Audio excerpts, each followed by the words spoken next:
Third possibility, our third rule, or it's the second part of the even rule, is now you're going to have an odd plus an odd will add up to be your middle term, which is even. So again, we're still looking at the middle term. It's even, but now both A and C are odd. So now you know it's going to be an odd plus an odd. So what we're going to do here is we're going to start to look at a shortcut to do that factor by grouping. So I'm going to go back. I'm going to go and grab.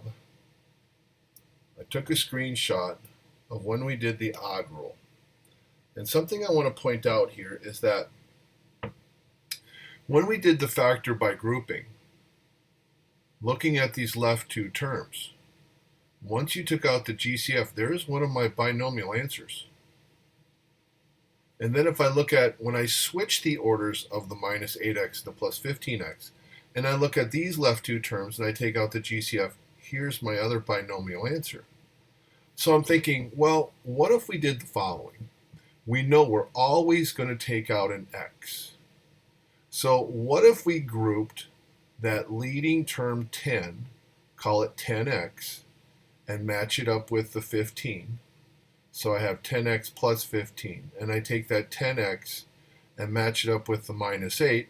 You take out the GCF of 5, you'll get your 2x plus 3. You take out your GCF of 2, you get your 5x minus 4, and we'll call it done. So what we're going to do is we're going to apply that shortcut technique to this next problem. So again, what is my answer going to look like? Well, it's a plus 63. That means my signs are the same, they're both a negative, and you're going to use this a twice. So it's 3x minus something, 3x minus something.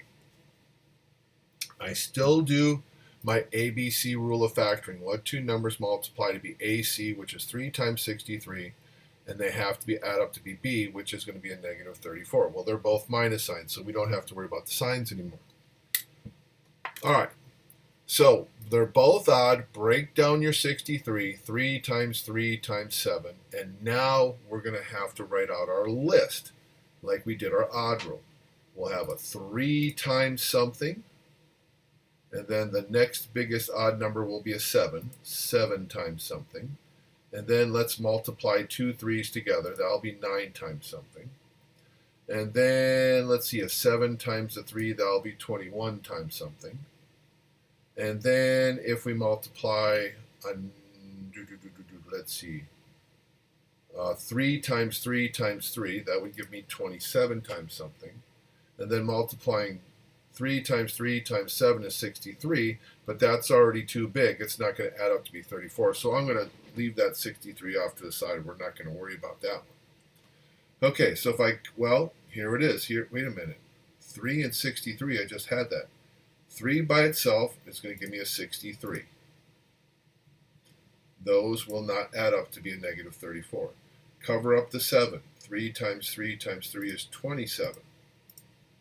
Wait a minute, I already have 27 over here. I foresee these starting to repeat.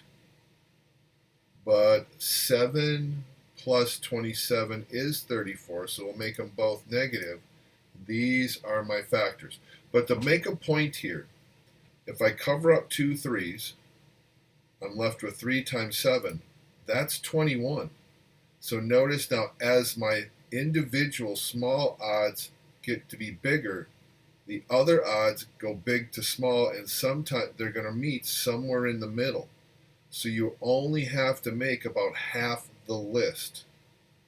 I had 63 and 3 over here, which is just the reverse of this. All right, so you only have to go halfway. So let's take this negative 7 and negative 27, makes both of these true, and now my shortcut is just to take these two numbers and put them in the blanks of what my answer looks like. Now I get it, I'm not going to argue. 3x times 3x is 9x squared. Yes, I have one too many 3's in here. But look at this binomial here. It has a GCF of a 3. This one doesn't have a GCF. So we're just going to simply divide out the GCF of each one. Since there's no GCF in this binomial, it's part of my answer. Here has a GCF of a 3. We divide it out. That's canceling out the extra 3 that I put in. And as we looked at our problem from the odd rule, stating that you always take out a GCF if there's a numerical value there, there's my x minus 9. That's my answer. So in the next video, looking at all of our examples, I'm going to start to apply this shortcut. I told you at one point that we are going to make these factor just as fast as if there was a 1 in front of my x squared.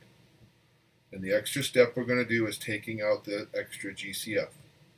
So this is my odd plus an odd equal to even rule.